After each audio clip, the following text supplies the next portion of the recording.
So I've been playing the shit out of SWAT 4 for the past like year, and I would say it's definitely gone up on my list as probably my most favorite video game. And it's like super impactful and everything, and super tense, but also pretty funny.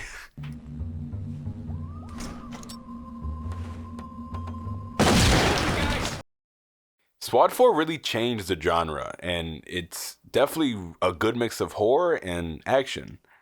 So here's some context. SWAT 4 was released on April 5th, 2005. I was 2 when it came out, and the game was received fairly positive, receiving an 85 on Metacritic, except this fucking idiot.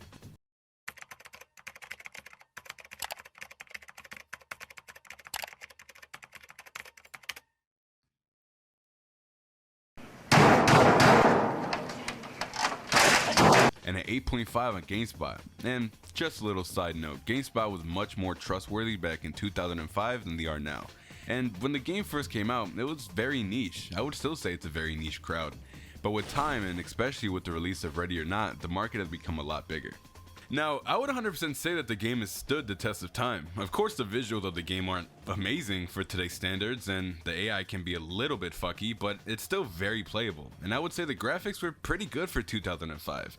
Now, I wasn't fully conscious until 2008, but looking at games that came around that time, SWAT 4 actually has pretty good graphics. And with the release of the SWAT Elite Force mod, the possibilities in the game were expanded even more. Now, for the trailer, you can definitely start to see the edge of the game. Like I said, I wasn't really around in 2005, but I see it similar to other FPSs at the time. But it definitely didn't age well. I'm not saying it's bad, it's just definitely old. I do love the music though. Go, time to move. Hands in the air. On the ground, now. Now besides Jet Set Radio Future, SWAT 4 is like my second most played game. Like 2 years ago I would play it and just shoot my teammates and quit it, but over quarantine I decided to play all the missions in the game and see the highest score I can get. And it definitely got me into the whole realistic SWAT type game. Now listening to what I just told you, you're probably just thinking this is some sort of realistic shooter, right?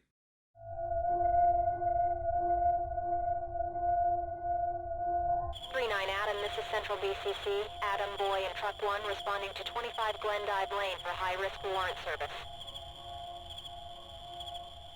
A small suburban neighborhood has been stricken with a spree of grisly homicides. Multiple women, all studying at the local university, have gone missing, and we've had no evidence on who could have killed these girls. But that changed with the most recent find. DNA scrapings has led to Lawrence Fairfax becoming the leading suspect of our investigation. Melinda Klein is the most recent girl to go missing, and we do believe Lawrence Fairfax has taken her, and it's yours and your team's job to save her. Now you don't know much about the Fairfax home, and you don't even know much about Lawrence himself. All we do know is what little information Lawrence's psychiatrist and coworkers have given to you. But you do know time is running out, and seconds separate Melinda Klein from being dead or being alive. The Fairfax residence is my all-time favorite map in the game. The sheer horror of knowing you're walking into a serial killer's home, that you are now in his territory, and that you are now the prey being hunted. The reason I think Fairfax residence is so amazing is because it's so sudden. It's the second mission in the game, and you jump from stopping a gun seller in a Chinese restaurant Detective 247 Adam, this is Central BCC. Adam, Boy, and Truck 1 responding to 1572 Norman Street for high-risk warrant service. to rescuing a college student from a lunatic murderer. It's a simple mission idea, stop the serial killer, but what makes it scary is how real it is, how realistic the whole mission is shown. The Fairfax home offers 2 ways of entry, the front door heading straight into the lion's den, or the driveway entrance, offering you a short sanctuary from the dementing mind of Lawrence Fairfax. The Fairfax mission has an overall amazing ambiance. Cicadas roar outside the home as you prepare your entry.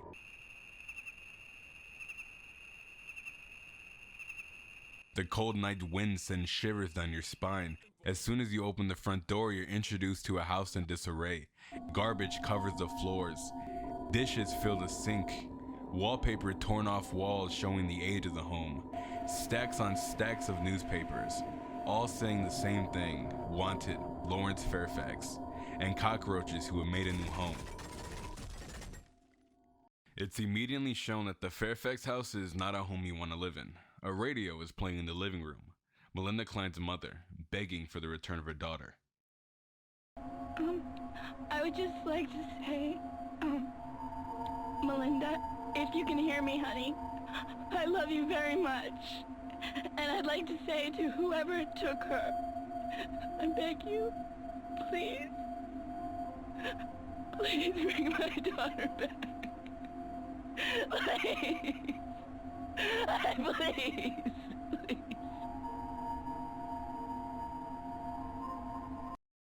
You can hear the hysteria in her voice. She hasn't seen her daughter in a week and pleads for the killers to return her safely.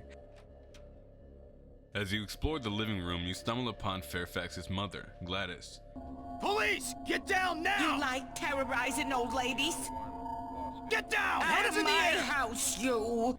When you cuff her, she said that her son wouldn't do this and that we have the wrong man. You better leave my little boy alone. Ah!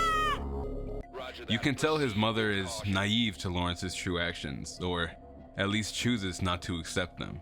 You can see that she wants to protect her son, protect a son that is taking countless lives. As you continue deeper into the home, the true colors are shown. Continued torn wallpaper leads you to what appears to be Lawrence's room. Race cars line the wall, newspapers stacked sky high, a fort in the corner, like a small safe haven for Fairfax. Fairfax still lives in his childhood. Like I said, we don't even know much about him. It could have been a childhood full of trauma, or it could just be a man who has lost his mind. As you continue downstairs, you can see more of the clutter that invades the home. Dead rats in cages, showing Lawrence's need to have complete control before the death of life. Grinders, drills, and clamps, most likely used to torture his victims. As you make your way to the rest of the floor, you stumble upon Lawrence's lair. Newspapers decorate the wall, a small mattress on the floor covered in garbage, most likely the sleeping place of Fairfax. A TV playing constant static, adding to the eerie atmosphere of his hideaway. Water drips continuously from the ceiling, showing the continued corrosion of the home. Searching the room leads you to finding a woman tied down to a bed, groaning in pain. Makeshift phantom mask hang from the ceiling, paper mache legs and heads scattered around the room, and even takeout from the Food Wall restaurant. To the left is a rusted steel door, most likely mixed with his victim's blood, like a gateway to hell calling your name. The rust signifies how traumatic the year and a half of murders has been. You walk down a makeshift tunnel filled with cardboard, bright work lights, and you see another rusted steel door. As you enter, you can see Fairfax himself and Melinda Klein next to a broken mannequin. You can tell what he's been doing to her. She's bruised, bloodied, and worn. You can hear the tremble in her voice, but you have finally stopped bloodshed that has spilled on the Fairview neighborhood. When you put Fairfax in handcuffs, he says not to tell his mother. Don't tell Ma about this. You can't. You can tell Lawrence cares for his mom. It almost shows the human side of him. I want to talk about one more thing, the soundtrack. The soundtrack adds so much to this mission. Here, I'll let it speak for itself. It's spooky, ain't it? I feel like the soundtrack really does add so much to the mission, and it really does set up the atmosphere, and it tops the cherry. The cherry on top is the soundtrack. Now, moving up from Fairfax, I want to show you probably my most favorite level in the game. Detective 16 Adam, this is BCC. Adam, Boy, and Truck 1 responding code 3 to Fresnal Street Station. Shit has really hit the fan. We've had multiple reports of shots fired in the subway station on Fresnal Street. Witnesses say before the shooting, there was a group argument, and when it got physical, one of the men reached in their jacket and pulled out a gun. That's when they opened fire. Now this is during peak hours. People are coming home from work and from school, so the subway is packed. Now we do have multiple reports of injured and dead civilians who were caught in the crossfire. Spotters are reporting still hearing gunfire, and we do believe that the station's transit cop named Wilkins was caught in the shootout, since we've been unable to gain contact with him since he called the incident in. But a description that he gave of one of the shooters perfectly matches the leader of a known gang, Anton Gorgiev. He's the leader of the Sketchkovs, and we've been trying to take this guy down for years, but he's somehow been able to beat all his charges. We need to get there fast, and we need to be able to pin this on him. So get your gear and be ready in 3 minutes. Okay, so you know how in the last section I said Fairfax was my favorite mission? Well, I might have lied. Fresnal is just something else. It's such an action-packed mission, but at the same time, it's like super nerve-wracking. And I know it sounds kind of dumb to call a game nerve-wracking, but like actually, this mission made my heart race, and more than any other FPS game I played. And I know what you might be thinking. It made your heart race. It's a video game. But I'm being honest, it's super good and actually pretty scary for being a more action-based mission. So like Fairfax, the mission offers 2 entry points. The main entrance on Fresnal Street, or the Maxwell Street entrance. And one detail that I think adds to the suspense is the blood that's at the bottom of the Fresnal Street entrance door, almost like foreshadowing what you're gonna see when you step through it. As you make your way into the subway station, you can already see the massacre that has gone down. Blood covers the floors and walls, injured civilians lay in their own blood, and you can hear the shooters talking. And one thing that I think adds to the tension is a lot of these civilians aren't dead, and you can hear them, and one even says that they don't want to die.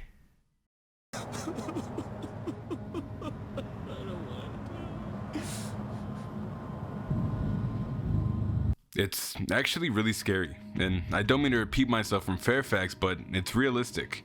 Mass shootings are a very real thing, more so in the United States, but this kind of mission is a situation that happens far too much in real life, and that really helps set the immersion of it.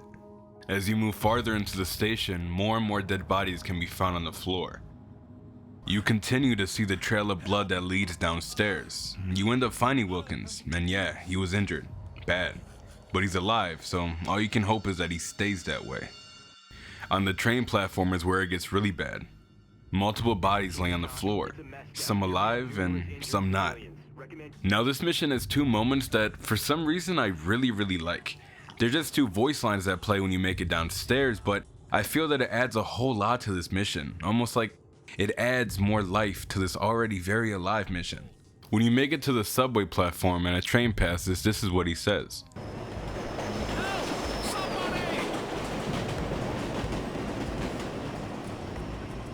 Entry team to talk. The perimeter is not secure. We still got trains going through here, for Christ's sake. Roger that, entry team. Transit Authority told us they stopped all the trains. We'll get on it. And this is what he says when you see the rest of the bodies. Entry team to talk. It's a mess down here. We have numerous injured civilians. Recommend you call in every ambulance you can find. Talk to entry team, roger that. Local hospitals have been advised to expect heavy casualties. I don't know why these 2 interactions are so interesting to me, but it adds so much, and you can really hear the panic in your character's voice. It's almost like the panic was transferred onto me. And here's another detail I thought was really cool, is when you let a suspect escape, TOC kind of scolds you, and it's actually pretty funny. Entry team, this is Talk. It's getting sloppy. Another suspect just escaped down the train tunnel. Get your act together. As you move past the platform, the station really does become a sort of maze. Small corridors, right and left turns, all leading to a different place. Just overall, the mission's really good, and you know, it really does compete with Fairfax, with my favorite kind of mission. And I know they're 2 completely different. One's like super action based, one's super like, you know, super like gun, you know, you're shooting a lot of guys. And the other one's like really slow paced, but I feel like they're both very good in their own way. Fairfax has like the atmosphere, the intensity, like the tenseness that comes with the mission that I think really adds to the whole, like wraps the whole thing up. And not to say that Fresnal doesn't have tension or atmosphere, because it definitely does. It's definitely very cozy feeling in a sense of like being in a subway, but also like super scary because of what's going down. But they're both amazing missions, and they both compete with each other. But yeah, that's just how I feel about those 2. Now, the next mission I haven't played as much as I have Fairfax and Fresnal, but it's still really good, and it's still definitely on one of my lists, and it's still really scary.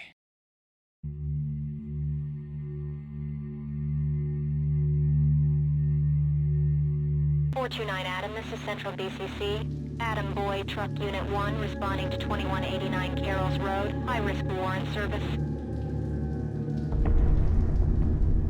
So men, we're dealing with some absolute fucking nutcases. We got a tip from a public phone warning that a cultist group named the Children of Taroone are planning to blow their neighborhood up sky high. We tried asking the caller more questions, but they hung up, so I'm guessing it was some sort of ex-cultist. Now, we've tried to reach out to known cultist families to see if anyone had suddenly returned, but that hasn't led to anything. Now, we don't know much about the group, but we do know that they separated from a cult up in Idaho and made their own. So they bought an apartment complex and are now living inside. We were able to get the recent records of deliveries made to the apartment building, and they're pretty fucking weird. A bunch of highly explosive chemicals, fertilizer, and dynamite. I don't know how the hell they got their hands on that, but they did. So we have to take this one very seriously. We can't let them blow the whole neighborhood up. Now, if they didn't come out for detectives, then they're probably not going to come out for us. So be prepared for armed resistance. Now, get ready and let's go. Children of Taroone is fucking cool because it's a mix of being scary because the music is fucking awesome and also super action packed because there's a bunch of guys with guns. There's guys everywhere with guns, and it's such a well balance of being like, oh my god, what is this cultist freak house, and like, holy shit, shoot him, you know, like it's a very good mission, and I feel that it's definitely high up on my list on what I like. But yeah, it's such a well mix, and it definitely is a great mission. So the mission takes place in an apartment complex owned by the cultist group. A cultist group who will do anything to appease their leader. At first, it seems like a normal mission. Take out the nutjob cultists and call it a day, but quickly, the tone of the mission changes. As you enter the first door, you can see gas canisters laid around, but more importantly, various pipe bombs lay in cardboard boxes. What was foreshadowed in the briefing was nowhere near the actual magnitude of the situation. There are hundreds of pipe bombs and gas canisters in that apartment. Continuing to move throughout the apartment, you continue to see bombs and gas, but you also see the scribbles of cultists who have had their minds taken over, some being pictures and some being words. The next section is a kid's room. Stuffed animals, cribs, and bunk beds, and even a stargaze ceiling filled the room, with the words farewell written on the walls. Star-covered walls leading straight to the downstairs door, almost like a warm invitation, but that couldn't be farther from the truth. When you open the door, you're introduced with the orange hue of an incinerator. But as you look to your left, grave sites are there. The grave sites of the cultist babies. Each grave has its own sign, all saying demented goodbyes from parents who have lost their way. Deliver thyself unto grace, and be transformed. Farewell, my beloved son. Your breath has been lifted. Praise the One. There shall be hands to greet you. And farewell, sweetheart. So yeah, Children of Taroone is a very good mission, and of course the ending with the graves is I would say shocking. It's definitely foreshadowed with the farewells that are on the walls in the kid room. It's not very subtle, but you know, I still think that the way it's set up is very nice. You know, like how you have the star-covered walls that lead down to where the kids are, and just the messages that are on the signs. Because obviously these are people who have lost their minds and don't have any self-comprehension of what they're doing, and that kind of makes it better. Because if there were just grave sites there, you know, it would be like, oh, that's scary, but also having the signs to show what the parents were thinking before they did that, you know, kind of, you know, steps it up a bit to make it even more nerve-wracking. You know who this motherfucker look like, low-key? Look! So, that was the video, and it took a lot longer than I expected. I really thought I was going to finish it in a month, and for the first couple of days, I was pumping out, I was getting clips, I was doing everything right, but then, yeah, I gave up, and it took me a month with school and with work. I just kind of slipped out of it, but I finally finished it, and I am very proud of it. And I understand that most people probably aren't going to watch it. It's probably not going to, get over 30 views, which is fine, because I want my first work to be something I'm proud of, and not some bullshit that I came up with to get a couple views. It's stupid, but I'm proud of it, and I hope you guys liked it. Whoever watched it, I hope you liked it. But yeah, I want to make another one. I'm gonna make another one eventually, if I can figure time and shit. I want to make another one about Jet Set Radio Future, because that's one of my most favorite video games ever, and I would love to be able to make a little essay about it, And also, this video wasn't as long as I wanted it to be. I was hoping it was going to be like the 30 to whatever range, but I feel like if I made it any longer, I would be like talking out of my ass and like just making shit up. Cause I know a lot of YouTubers do that, and like they say a bunch of like over dramatic shit, and it's stupid. So I just wanted to say whatever I say. But yeah, this is my first time ever doing something like this, and I think it was worth it, But yeah, I hope you enjoyed the video, and if you did, subscribe, leave a like, say my video was terrible. If you hated it, leave a like. If you liked it, leave a dislike. But yeah, hope you guys enjoyed it, and hopefully I'll see you soon if I make another one, if I have time. Like I said, work and school is kind of iffy, but yeah, hope y'all enjoyed.